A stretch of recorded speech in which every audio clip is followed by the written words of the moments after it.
সোহাগ হত্যাকাণ্ডে রিমান্ডে টিটন, অস্ত্র মামলায় রবিনের স্বীকারোক্তি, ব্যবসায়িক দ্বন্দ্ব বলছে পুলিশ।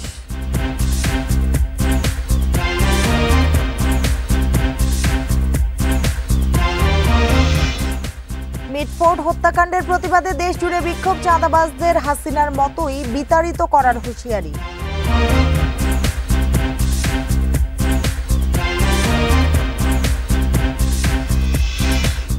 অদৃশ্য শত্রুরা বেরিয়ে আসছে, মন্তব্য তারেক রহমানের। সোহাগ হত্যায় সরকারের মদত ছিল কিনা খতিয়ে দেখার তাগিদ।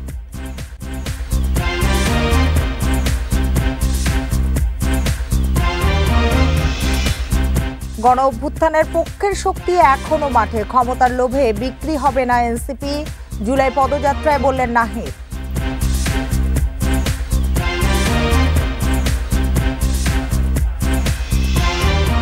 পাল্টা শুল্কের ঘোষণায় ক্রয়াদেশ পেছালো ওয়ালমার্ট, যুক্তরাষ্ট্রের সঙ্গে আলোচনায় গাফিলতি দেখছেন বিশ্লেষকেরা।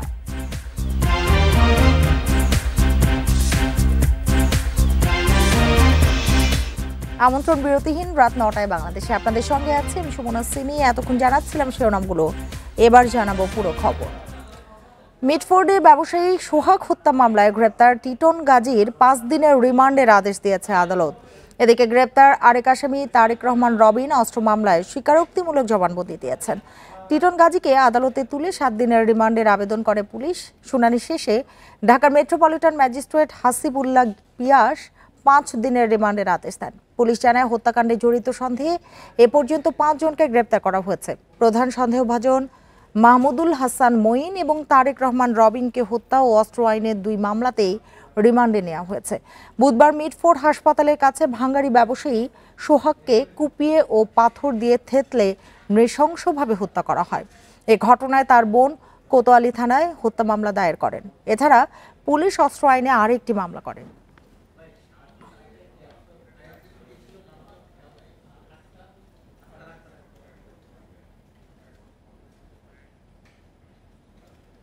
মিটফোর্ডে সোহাগ হত্যাকাণ্ড ব্যবসায়িক দ্বন্দ্বের জেরে। প্রাথমিক তদন্তে চাঁদাবাজির কোনো তথ্য পাওয়া যায়নি বলে জানিয়েছে পুলিশ। আর র্যাব বলছে হত্যাকাণ্ডে জড়িতরা যে দলেরই হোক তাদের আইনের আওতায় আনা হবে। আলাদা সংবাদ সম্মেলনে এসব তথ্য জানায় 2 বাহিনী। বুধবার মিটফোর্ড হাসপাতালের সামনে প্রকাশ্যে পাথর মেরে হত্যা করা হয় ভাঙ্গারি ব্যবসায়ী মোহাম্মদ সোহাগকে। হত্যার পর মরদেহের উপরও নৃশংসতা চালাতে দেখা যায় জড়িতদের। সেই ঘটনার ফুটেজ ভাইরাল সামাজিক যোগাযোগ মাধ্যমে। ঘটনার পরপরই অভিযানে নামে আইনশৃঙ্খলা বাহিনীর একাধিক ইউনিট। গ্রেপ্তার করা হয় 5 জনকে। শনিবার দুপুরে ডিএমপির মিডিয়া সেন্টারে সংবাদ সম্মেলনে পুলিশ জানায় সোহাগ হত্যায় জড়িতরা একসঙ্গেই ভাঙ্গারি ব্যবসা করে আসছিলেন। যিনি হত্যাকাণ্ডের শিকার হয়েছেন এবং যাদেরকে ধারণা করা হচ্ছে হত্যাকাণ্ডের সাথে জড়িত তারা পরস্পর সম্পর্কিত এবং ব্যবসাটা তারা একসাথে কিছুদিন করেছে। এখন পর্যন্ত কোনো চাঁদাবাজির ঘটনা, এরা চাঁদাবাজ এই বিষয়গুলো আমাদের নলেজে নেই। অতীতে কোনো তাদের বিষয়ে অর্থাৎ ঘটনার আগে বা এখন পর্যন্ত আমাদেরকে এই রিপোর্ট আমাদেরকে কেউ করে নাই, আমরাও তথ্য পাইনি।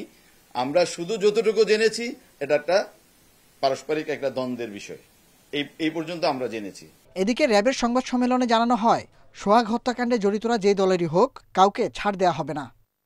আমরা এই অভিযান আমাদের চলমান আছে এবং এর সঙ্গে জড়িত যে সমস্ত আসামি আছে আমরা তদন্তকারী কর্মকর্তার সাথে যোগাযোগ রেখে এর সাথে সম্পৃক্ত যারা আছে তাদের সকলকেই দ্রুত গ্রেপ্তার করে আইনের আওতায় আনব। দেশে নির্বাচনের আগে মব তৈরি করে কেউ আইনশৃঙ্খলা পরিস্থিতি খারাপ করার চেষ্টা করলে কঠোর ব্যবস্থা নেওয়া হবে বলেও সতর্ক করেন র্যাব মহাপরিচালক। যে অপরাধের সাথে সম্পৃক্ত হবে। Nahid Kamal, Independent News, Dhaka. এদিকে চাঁদা না দেয়ায় সোহাগকে হত্যা করা হয়েছে বলে অভিযোগ পরিবারের। দোষীদের সর্বোচ্চ শাস্তির দাবি জানিয়েছেন তারা। বিকেলে বরগুনা সদর উপজেলার ইসলামপুর গ্রামে তার মায়ের কবরের পাশে দাফন করা হয় সোহাগকে। এর আগে সকালে সোহাগের মরদেহ তার গ্রামের বাড়িতে নেওয়া হলে স্বজনদের আহাজারিতে ভারী হয়ে ওঠে পরিবেশ। পরিবারের সদস্যরা জানান দীর্ঘদিন ধরে ঢাকার মিটফোর্ড এলাকায় মেসার্স সোহানা মেটাল নামে দোকান চালাতেন সোহাগ। ওই ব্যবসা প্রতিষ্ঠান থেকে প্রতি মাসে 2 লাখ টাকা চাঁদা দাবিকে কেন্দ্র করেই অভিযুক্তদের সঙ্গে দ্বন্দ্ব শুরু হয় তার। স্বজনদের দাবি এর আগে টাকা দিতে রাজি না হওয়ায় সোহাগের ব্যবসা প্রতিষ্ঠান তালাবদ্ধ করে দেওয়া হয়। এর জেরেই বুধবার বাসা থেকে ডেকে নিয়ে তাকে আটকে রেখে চাঁদা দাবি করে অভিযুক্তরা। পরে না পেয়ে হত্যা করা হয় অভিযোগ স্বজনদের।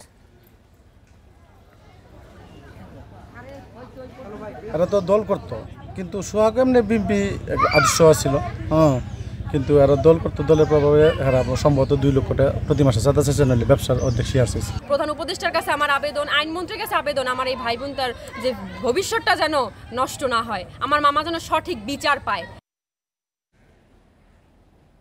24 পরবর্তী বাংলাদেশে কাউকে ফ্যাসিস্ট হয়ে উঠতে দেয়া হবে না বলে হুঁশিয়ারি দিয়েছেন বৈষম্য বিরোধী ছাত্র আন্দোলনের নেতারা। ব্যবসায়ী সোহাগ হত্যার প্রতিবাদে ঢাকা বিশ্ববিদ্যালয়ে মশাল মিছিল করেছে সংগঠনটি। মশাল মিছিল শেষে কেন্দ্রীয় শহীদ মিনারে বিক্ষোভ সমাবেশ করে তারা। এ সময় দেশের অস্থিতিশীল পরিস্থিতি নিয়ে উদ্বেগ প্রকাশ করেন নেতারা।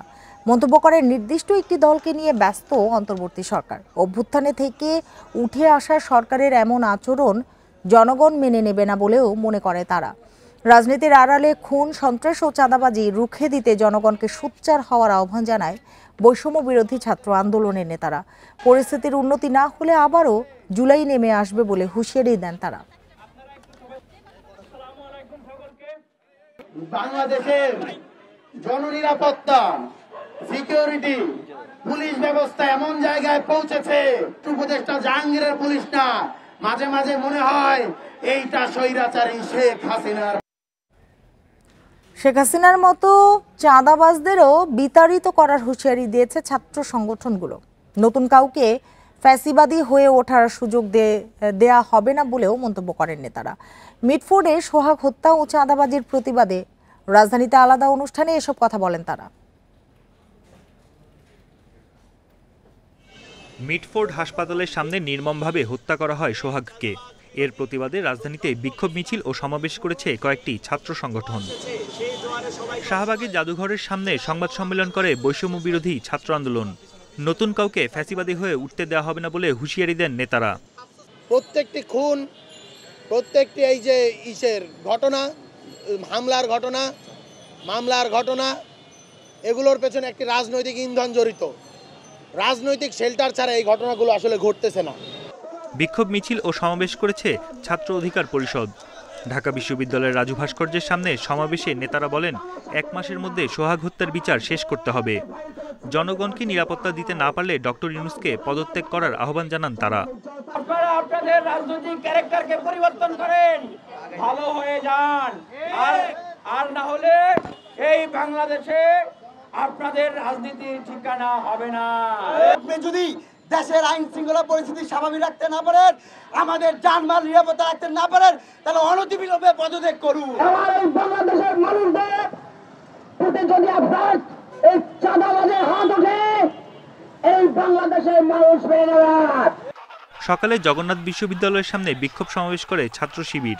সোহাগ হত্যাকাণ্ড মধ্যযুগের বর্বরতাকেও হার মানিয়েছে বলে মন্তব্য করেন নেতারা। বাংলাদেশের জনগণ ফ্যাসিস্ট হাসিনাকে যেভাবে বাংলাদেশকে বিতাড়িত করেছে, সেভাবে চাঁদাবাজদেরকেও বিতাড়িত করবে ইনশাআল্লাহ। এছাড়া বায়তুল মোকাররমের সামনে বিক্ষোভ মিছিল করে জামায়াতে ইসলামী। সোহাগ হত্যায় জড়িতদের দ্রুত বিচারের দাবি জানান। বন Ibne Kamal, Independent News, Dhaka. Mitford হত্যাকাণ্ডে জড়িতদের কেন গ্রেপ্তার করা হচ্ছে না তা নিয়ে প্রশ্ন তুলেছেন বিএনপির ভারপ্রাপ্ত চেয়ারম্যান তারেক রহমান। শনিবার রাজধানীর গুলশানে গণ অভ্যুত্থানের বর্ষপূর্তির অনুষ্ঠানে তিনি আরও বলেন, এ ঘটনায় সরকারের মদদ রয়েছে কিনা তাও খতিয়ে দেখতে হবে। দেশ ও জাতির অদৃশ্য শত্রুরা ধীরে ধীরে দৃশ্যমান হচ্ছে বলেও মন্তব্য করেন তারেক রহমান।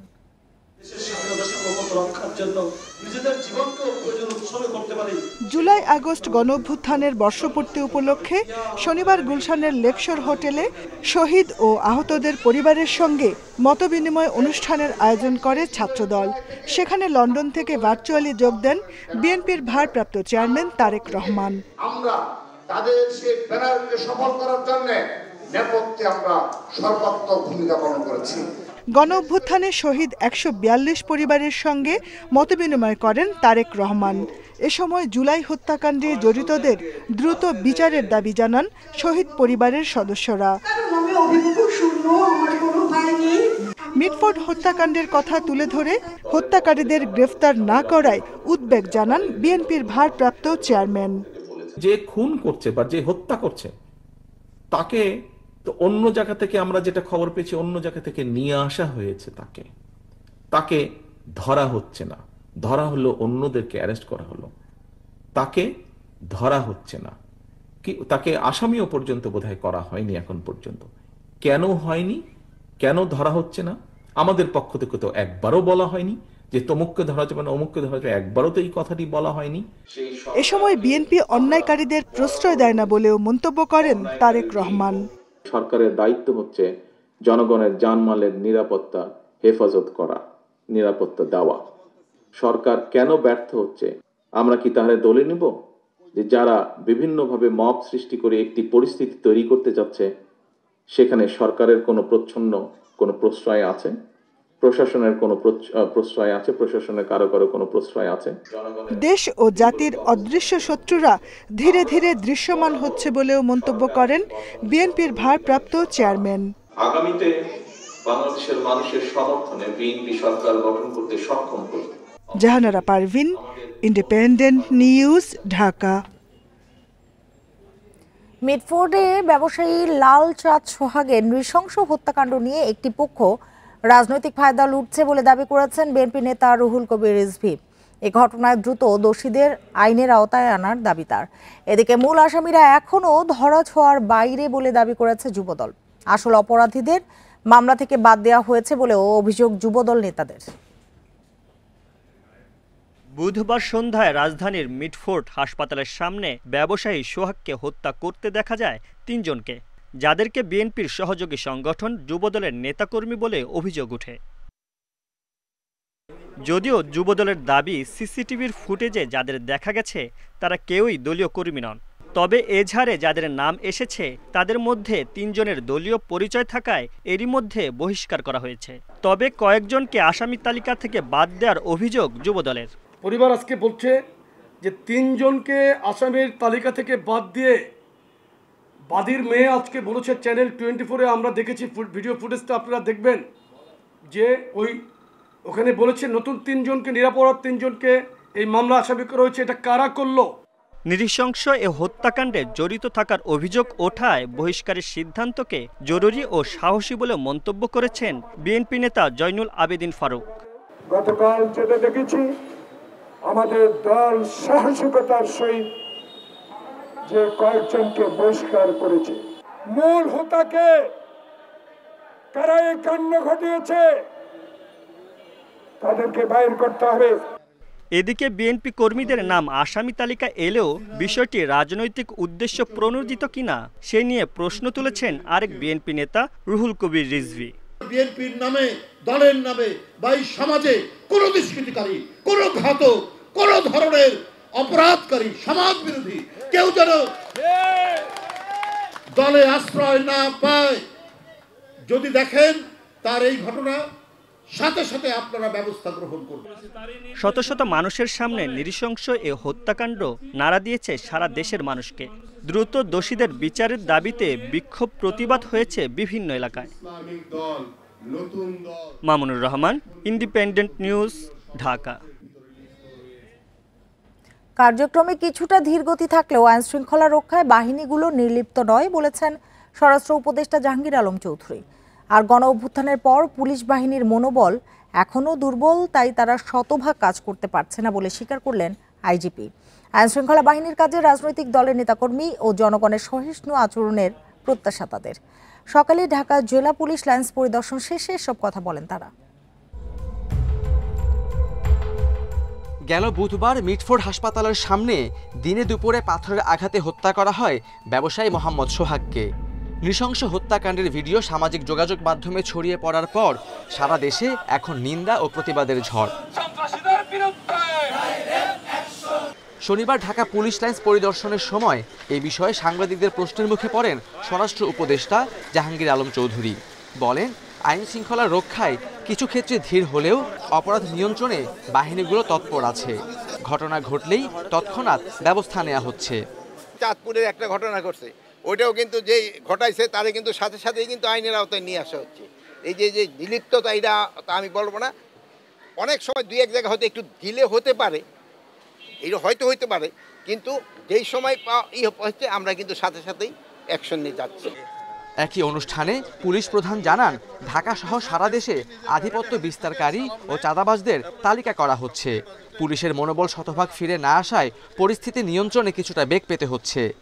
এইরকম একটা ট্রমাটিক এক্সপেরিয়েন্সের পরে এই আমার ফোর্সটাকে গুছাইয়া তাদেরকে 100% ইফেক্টিভ করা, এই জায়গাটায় কিন্তু আমি এখনো সন্তুষ্ট না। আপনারা যাই বলেন, I am still in the process. এদিকে নানা হামলা ও অপরাধমূলক কর্মকাণ্ডে জনমনে উদ্বেগ বেড়েছে। শুক্রবার খুলনায় যুবদলের এক বহিষ্কৃত নেতাকে গুলি করে হত্যা করে দুর্বৃত্তরা, আর চাঁদপুরে মসজিদের খতিবকে কুপিয়ে হত্যার চেষ্টা করেন এক মুসল্লি। Khaled Raihan, independent News, Dhaka. খুলনার দৌলতপুরে বহিষ্কৃত যুবদল নেতা মাহবুবুর রহমানকে গুলি ও কুপিয়ে হত্যার ঘটনায় মামলা হয়েছে। সকালে নিহতের বাবা অজ্ঞাতদের আসামি করে মামলা দায়ের করেন। দৌলতপুর থানার ওসি মীর আতাহার আলী জানান, এই ঘটনায় এখন পর্যন্ত কাউকে আটক করা হয়নি, তবে হত্যাকাণ্ডে জড়িতদের ধরতে পুলিশের একাধিক দল কাজ করছে। দ্রুতই জড়িতদের আইনের আওতায় আনার আশ্বাস বাহিনীর। শুক্রবার দুপুরে মোটরসাইকেলে এসে দুর্বৃত্তরা নিজ বাসার সামনে মাহবুবুরকে লক্ষ্য করে গুলি ছড়ে। সেই সাথে ধারালো অস্ত্র দিয়ে কুপিয়ে পালিয়ে যায় তারা। আশঙ্কাজনক অবস্থায় উদ্ধার করে খুলনা মেডিকেল কলেজ হাসপাতালে নেওয়া হলে চিকিৎসক মৃত ঘোষণা করেন তাকে।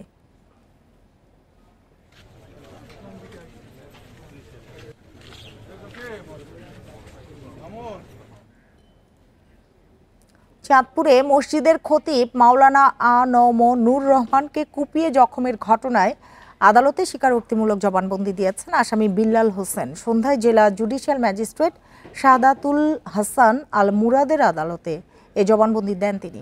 পরে তাকে কারাগারে পাঠানোর আদেশ দেন আদালত। এর আগে আসামি বিল্লাল হোসেনকে দুপুরে আদালতে তুলে 7 দিনের রিমান্ড চায় পুলিশ।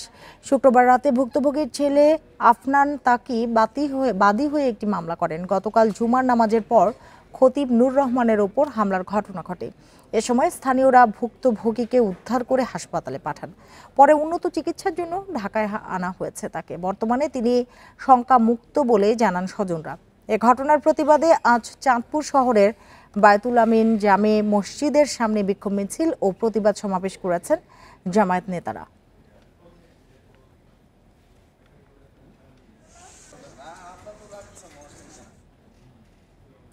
ক্ষমতার ভাগ বাটোয়ারার লোভ দেখিয়ে গণ অভ্যুত্থানের শক্তিকে কেনা যাবে না বলে মন্তব্য করেছেন নাহিদ ইসলাম। দুপুরে জুলাই স্মরণে পদযাত্রা কর্মসূচি দ্বাদশ দিনে সাতক্ষীরায় এ মন্তব্য করেন তিনি। এনসিপির আহ্বায়ক বলেন, নতুন সংবিধান সংস্কার দাবির পাশাপাশি জুলাই গণহত্যার দ্রুত বিচার করতে হবে। একটি পক্ষ এই দাবির বিরুদ্ধে দাঁড়িয়েছে। তারা পুরনো বন্দোবস্ত টিকিয়ে রাখতে চায়, কিন্তু সে সুযোগ আর দেয়া হবে না বলে হুঁশিয়ারি দেন নাহিদ। বলেন, গণ অভ্যুত্থানের পক্ষের শক্তি এখনো মাঠে রয়েছে। নির্বাচন প্রসঙ্গে নাহিদ ইসলাম বলেন, ক্ষমতার ভাগ বাটোয়ারার লোভ দেখিয়ে কিছু রাজনৈতিক দল গণ অভ্যুত্থানের শক্তিকে কিনতে চেয়েছিল। বিপ্লবের শক্তিকে কেনার সাধ্য বাংলাদেশের কোনো রাজনৈতিক দলের নেই বলেও মন্তব্য করেন তিনি।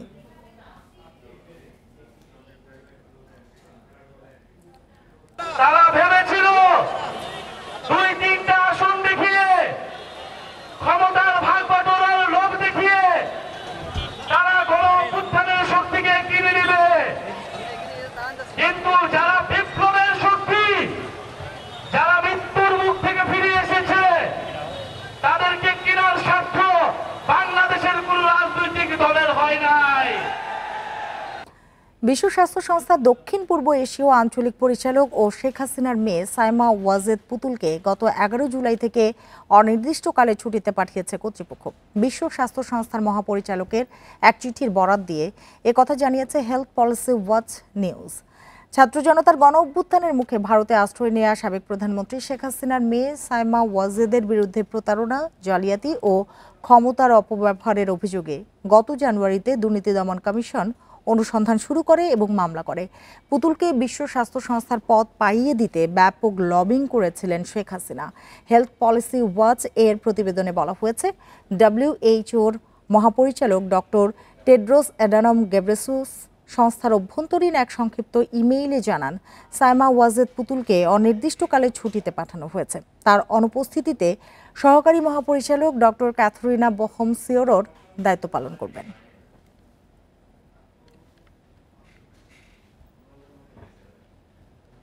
বৃষ্টি কমায় ফেনী সহ বিভিন্ন জেলার প্লাবিত এলাকা থেকে পানি নামা শুরু হয়েছে।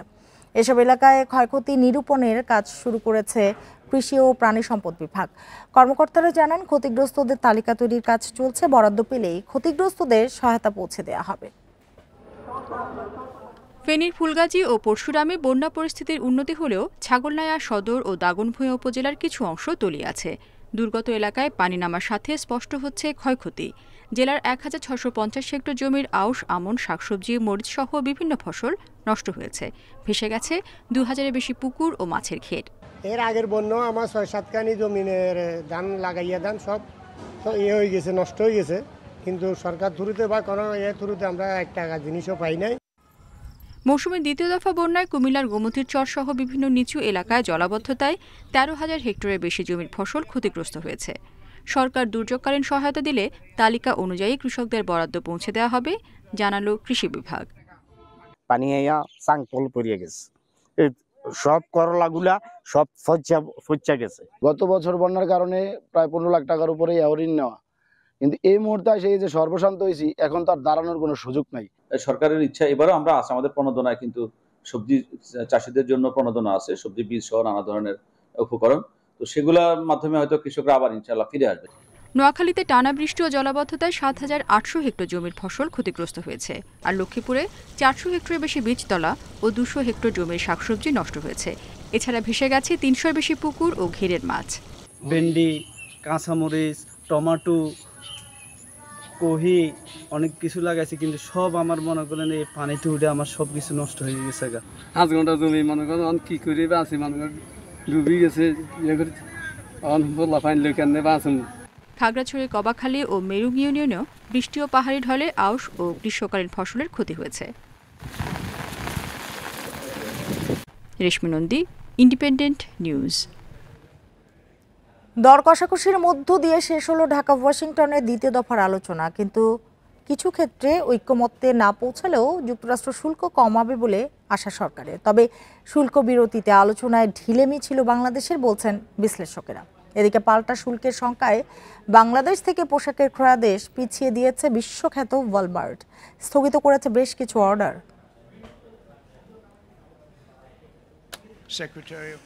গত সপ্তাহে বাংলাদেশ সহ ১৪টি দেশের পণ্যের ওপর নতুন করে বাড়তি শুল্ক আরোপের ঘোষণা দেন মার্কিন প্রেসিডেন্ট ডোনাল্ড ট্রাম্প। এ সময় বাংলাদেশি পণ্যে ৩৫% পাল্টা শুল্ক আরোপ করে যুক্তরাষ্ট্র। এ নিয়ে দেশটির সঙ্গে ৩ দিনব্যাপী আলোচনা শেষ হয় শুক্রবার। এ দফার আলোচনায় অমীমাংসিত রয়ে গেছে অনেক বিষয়। বাংলাদেশ দূতাবাস সূত্রে জানা গেছে, শুল্ক ছাড় বিষয়ে আবারও আলোচনায় বসবে দুই দেশ। অর্থনীতিবিদরা বলছেন, আলোচনার জন্য ৯০ দিন সময় পেলেও বাংলাদেশের দিক থেকে ছিল ঢিলেমি, যার ফলে মাত্র ২% শুল্ক কমাতে সক্ষম হয়েছে বাংলাদেশ। আপনি যদি এই মুহূর্তে আলোচনা করে সমাধান করতে হয়, তার মানে বোঝা যাচ্ছে যে আমাদের যে বাণিজ্যিক কূটনীতি সেটা কিন্তু দুর্বল। আমি যেটা ব্যক্তিগতভাবে মনে করি সেটা হচ্ছে এই 3 মাসের মধ্যে প্রকৃতপক্ষে যারা অংশীজন বলতে হচ্ছে ব্যবসায়িক প্রতিনিধি, তারা কিন্তু নেগোসিয়েশনটা শুধু এক স্টেজে না, ডিফারেন্ট টিয়ারে নেগোসিয়েশন করতে হয়। নেগোসিয়েশন যেটা হচ্ছে এখানে দেখেন, এখানে গিয়েছে 3 জন। পোশাক শিল্প যেটা এখনো 80% এক্সপোর্ট বাংলাদেশের হয়ে থাকে, আমেরিকা ইজ আ সিগনিফিক্যান্ট, আমাদের এক্সপোর্ট হয়ে থাকে আমেরিকায়। এখানে বিজিএমএ, বিকেএমএ, বিটিএমএ এদের কোনো রিপ্রেজেন্টেশন ছিল না। বিদ্যমান শুল্ক হারে মার্কিন বাজারে পণ্য রপ্তানি করতে হলে ৫০% শুল্ক গুনতে হবে বাংলাদেশকে। এ নিয়ে শঙ্কিত ব্যবসায়ীরা। প্রধান বাণিজ্য প্রতিদ্বন্দ্বী ভিয়েতনামের সঙ্গে প্রতিযোগিতায় টেকা কঠিন হবে বলে মনে করছেন তারা। মার্কিন যুক্তরাষ্ট্র বর্ধিত হারে আমদানি শুল্ক বসাচ্ছে, মার্কিন যুক্তরাষ্ট্রের বাজারে তাদের আমদানি করা দ্রব্যের দাম বাড়বে। বায়াররা বলবে যে বাংলাদেশ 50% শেয়ার করতে পারে কিনা, তারা হয়তো 50% দিতে চাইবে। কাজে সেদিক থেকে চিন্তা করলে আমাদের যারা তৈরি পোশাক এখানে রপ্তানি করেন, তারা কিন্তু অতিরিক্ত একটা সক্ষমতার চাপের মধ্যে পড়বে। এদিকে বাংলাদেশের পোশাকের ক্রয়াদেশ পিছিয়ে দিয়েছে ওয়ালমার্ট, স্থগিত করেছে বেশ কিছু অর্ডার। মার্কিন শুল্ক আরোপ করার ঘোষণা দেওয়ায় এমন ঘটনা ঘটল বলে জানিয়েছে আন্তর্জাতিক গণমাধ্যম Reuters. Tareq Hossain, Independent News, Dhaka. আর এতক্ষণ সাথে থাকার জন্য ধন্যবাদ সবাইকে।